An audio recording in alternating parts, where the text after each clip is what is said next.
Can't we just admit that pretty much everyone wants Haas to sell to Andretti already? Hear me out, okay? There are good reasons. I know you're probably tired hearing about the whole situation with Haas kicking Gunter to the curb, and all the stuff that he said over the last few days have pretty much just dried up every single last bit of hope I've had for that team, and why I think Andretti would do a much better job, and it would fix a lot of the tension that's been going around Formula 1 lately, its beef with the FIA, and the fact that we could see a breakaway series with Liberty Media running away from the FIA. All of this could be solved if Haas just buggered off. I'm gonna do my best to manifest this because, simply put, in the world of social media and whatnot, F1 has managed to carve out a new section of audience and adapt it to the modern tastes and sensibilities to garner a new and younger audience. There are tons of reasons why there's so much hype around the teams like McLaren, Aston Martin, Ferrari, Mercedes, Red Bull, even the likes of Alpine. Their drivers are incredibly popular on the likes of Instagram, and them carving out a niche within a particular type of fan base, and therefore it's bringing more eyes to Formula 1 where there might not have been a few years ago. It keeps the sport alive. Gatekeeping not allowed here. So speaketh the ladder man. All Formula 1 fans are welcome here. Almost every team has a reason why they're a media darling. They're active with their fans, and they don't get themselves embroiled with internal politics and are punchy when it comes to their overall prospects for the season ahead, and you believe them. Even the likes of Sirloin F1 team, you are kind of morbidly curious as to see what happens with them before they become Audi. There's a degree of interest with there, whereas Haas, there is no interest, other than wondering how long are they going to last. What has Gene Haas proved to us all? That Haas now is just a billboard for his company. He simply wants to ride the coattails of its newly found popularity, Formula 1, and all of this negativity and lack of ambition is something that could spoil the entire luster of F1, bring it into disrepute, and provide the excuse everybody needs to get Andretti into the sport, and also kill off the debate of having an 11th team. Don't worry, team principals, you'll still get your precious prize money, no dilution involved. So what's become clear in recent years is that in F1, it's become enticingly interesting for the likes of capital investment firms. Then again, outside interest has been quite synonymous in Formula 1, but in many different guises over the decades. Of course, sponsors, since the late 60s, have been very, very, very influential in terms of the direction of Formula 1 teams, and in some cases, engine manufacturers have been quite influential even when it comes to the likes of the driver lineup. Why do you think Satoru Nakajima would have been selected to be Ayrton Senna's teammate at Lotus in 1987?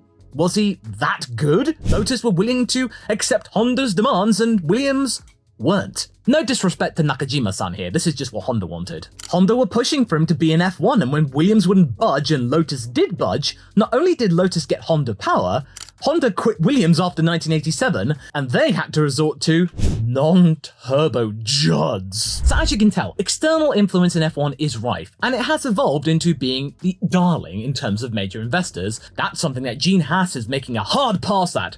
No thank you very much, but in a North Carolina accent. Ryan Reynolds and company were looking to buy into the team supposedly, before Alpine came along and swooned them with a sizable chunk of the Enstone team. Why didn't he bite? Well, easy. He didn't want to share with anybody. And the reasons that Gene gave as to why he rejected maximum efforts investment are just ludicrous. They wanted to work with a team to help with their tools and infrastructure. That's why they partnered up with Alpine, to give them the tools they needed to kick on, and therefore, of course, make a return. Every single investor in all walks of life wants a return on their investment. Oh, I'm going to invest in something, and I want to lose money! But at the end of the day, Gene just didn't want to be bossed around, as he says right here. Ahem. They expect a 15% rate of return every year. Give me a 15% rate of return and I'll have a couple of $100 million I'll give you. They have high expectations, they have all kinds of rules. What their job is, they want to buy into you and 5 years later they want to make a $100 million profit. Quite frankly, I don't need that kind of oversight from people who come in with $200 million. It's not enough to entice me to do that. What this is screaming out to me is that Gene Haas has no aspirations to do better in Formula 1. No real meaningful ones, and that is not fair to the people that he employs.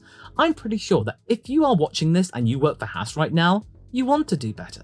You want to have a boss that is right behind you and wants the best for you. That's why Gunther Steiner was so popular with the grunts. Everybody liked him. Some people said that he was the best boss that they ever had. And Gene Haas is right here. He's been given almost this money to help build the team, improve the team. And then Gene is like, no thank you. My grunts will just have to make do with what they've got and do better. Wow, that's really motivating, eh? I mean, actually, let me know in the comments why you are supporting Haas, aside from Nico and Kevin, okay? But this revelation that Gene gave out willingly to the media, this is just showing that he cannot use ignorance as an excuse as to why there are no investors coming to Haas. There are investors coming to Haas. There's an opportunity to buy into it. He chooses to reject it in favor of controlling the whole widget for himself.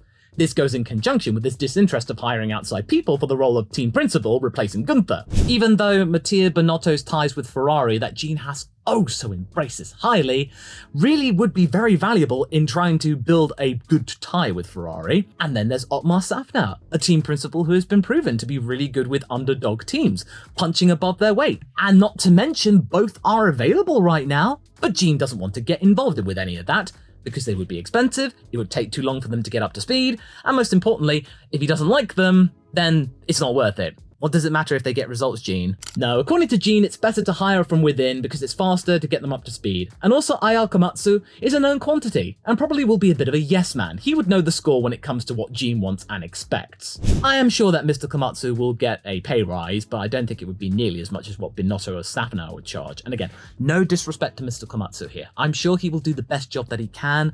I really wish him well, but this kind of move to try and get Haas further up the grid is just not really encouraging. All of these other teams are doing things actively to improve their lot, improve their facilities, improve their ties with their suppliers.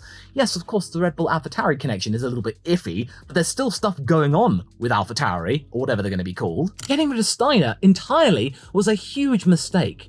I think it would have been better if they kept Gunther on as a managerial sort of person. Just relegate him to the factory, or at least a few races, so that means he can still be there with the people that he has worked with, and with instruction from Mr. Komatsu, then be able to make sure that they get done. He seems to be really good on that front, being a manager.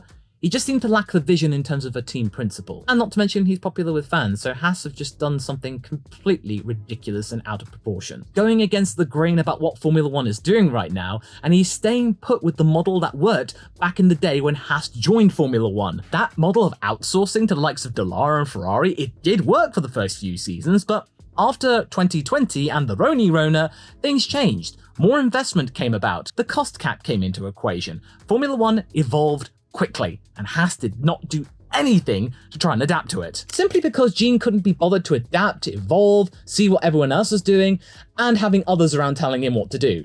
It's concerning. It's fine to ignore outside influence if you're getting the results and you have a proven track record, and everyone's right behind you. And you can bring in sponsors who are enthralled with your story. That's why Aston Martin's bringing in new sponsors. That's why McLaren are bringing sponsors in all the time. And they managed to pinch the likes of Monster from Mercedes. That's a huge coup in the sponsorship world. But Haas struggles to find them. Aside from the facts of MoneyGram, one of their first properly legit title sponsors ever, and then their recent acquisition with Play and Go and MGM Rewards. But they've got stuff to do with the casino industry. I'm seeing some worrying trends here, folks. First, it was all of the crypto stuff, then BGW Play got into bed with Ferrari, and then let's not forget all the antics of the topside F1 team. I think you don't need me to tell you, Haas is not providing any sort of positive inspiration toward me right now, or probably you. Their biggest draw was chucked out, him being quite magnanimous at the Autosport event over the weekend, and endearing folks ever further toward him. I don't think Haas is living up to the image that Formula 1 aspires to be internationally. The creme de la creme of motorsport, when one of their teams is being an effective cheapskate, eschewing the likes of outside investors that will help broaden the appeal out of Formula 1 even more to the casuals.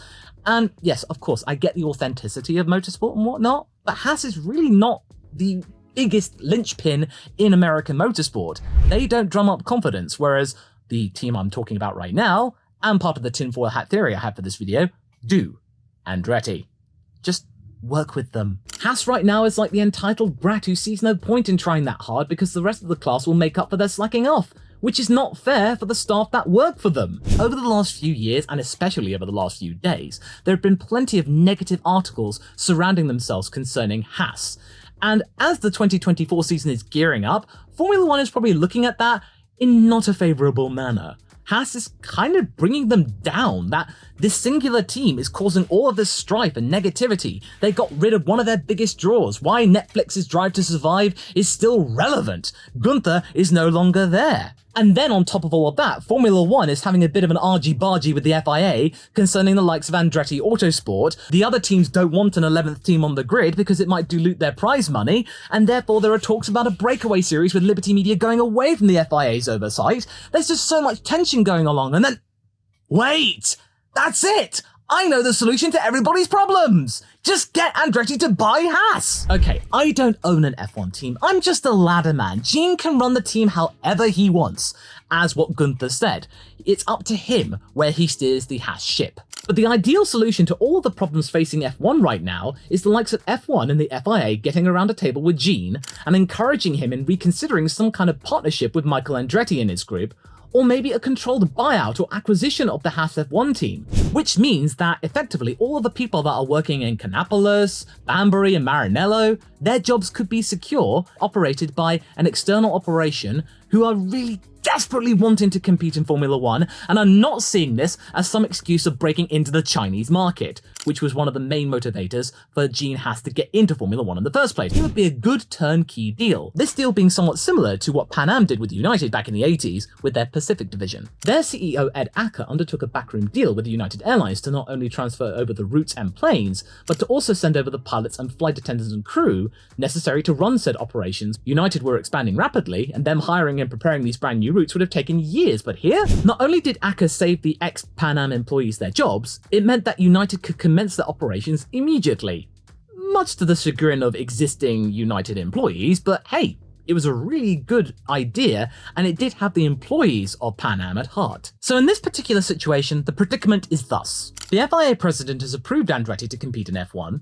F1 is pushing back on the grounds of dilution and devaluing the brand Formula One has cultivated since 2020 in particular, them being one of the few global sports that was operating relatively normally at the time. F1 also wants American eyeballs and money, which right now they are trying to invest in by spending hundreds of millions of dollars in brand new tracks and circuits, which many current Formula One fans don't really see the appeal of, not to mention a lot of American fans kind of want an American team which is doing well and are proving to be extremely good fighters. They are fighting to do better, the underdogs. They want a team that is motivated, which right now Haas from the top aren't. Even though the crew, I'm sure they are extremely motivated, but their boss, their leader, their main money supplier, no. The FIA is seeing all of this play out and is turning the screw, with Ben Sulayem playing to the emotional side of F1 fans and making the likes of Stefano Domenicali out to be the bad guys, resisting what fans truly want on many different levels. Naturally, all of this is going to cause tension, but my best solution for getting rid of all of this tension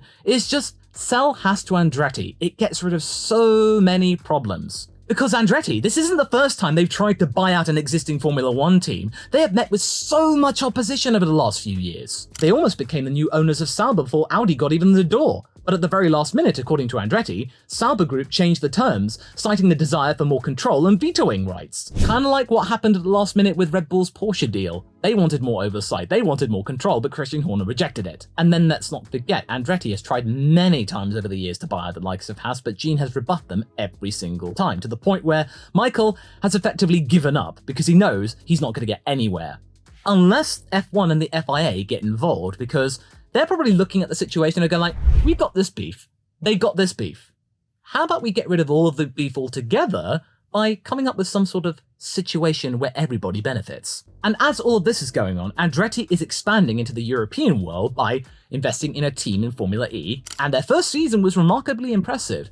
They are trying to build up awareness in the European sector of motorsport that the Andretti name is pretty good, aside from all of the beef and drama that are going around with their entry into Formula One, just showing, hey, we do have some good motorsport credentials here. Just get all of these four groups around a table and thrash out some kind of deal which sees Gene Haas make a good return on his original investment, so that means he can go away, retire, and hey, maybe focus some effort into his NASCAR operations, so that means Stewart has to do a little bit better in terms of their successes and operations and endeavors. I'm pretty sure that Liberty Media can afford to broker that deal because of the fact that, they're dropping hundreds of millions of dollars to host races in Vegas and Miami, for example, with not that much added benefit or guarantee of return. Shoring up an American team for the future is a lot easier, and the Andretti name does carry a lot of sway and would drum up interest from American audiences in a more realistic, genuine way, since Haas simply doesn't inspire Americans in the same way. And most importantly, the biggest thorn in the side of every single existing Formula One team, there are no extra teams coming into play. it's still 10 teams, which means that nobody loses their prize money. It's still the 10 best teams in motorsport, even though for the longest time Formula 1 had 11 teams. Therefore everybody is happy, and therefore everybody that worked for Haas still gets to keep their job. The heritage that Andretti has, their base of operations being in Indianapolis, the home of American motorsport, the backyard has where the Indy 500 takes place, like how most of the F1 teams in their backyard is Silverstone, where the first Formula 1 race took place in 1950. So, in the space of a week, Haas has drastically reduced its appeal. Now, of course, Nico and Kevin are popular in their own right, and quite frankly, they're one of the few endearing things left with that team. But if you're confused as to why this has all gone down over the last few days, you might want to take a look at this video next, where I fill you in every single detail as to why this is a little bit concerning for this Kannapolis-based team.